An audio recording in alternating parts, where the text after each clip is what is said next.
So that means instead of just giving good advice, we're giving good news, right?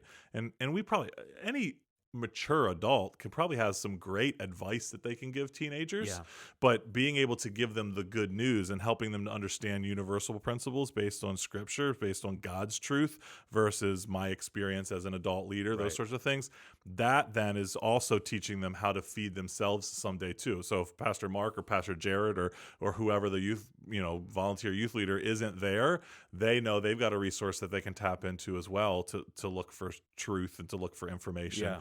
versus relying on the advice of other people, the wisdom of other people. Not that those things aren't good and helpful, Right. but we want to give good news, not just good advice. To put that practically, like one of the ways that we would do this in our youth ministry and how we would try to create unity and culture is we would say, okay, we would try to create shared language around some concepts. So number one, we understand sin in our lives personally as leaders, but also in students' lives as primarily not being an issue of behavior, but an issue of worship.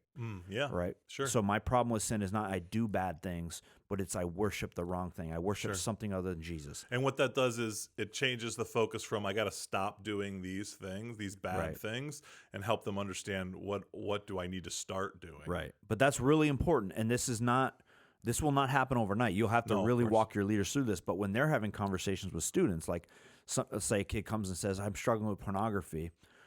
The answer is not only, okay, well, stop looking at porn, Turn put off your your computer browsers, away. Right. yeah. But the answer is like, okay, there's something else happening here. What Yeah. are you worshiping other than Jesus, right?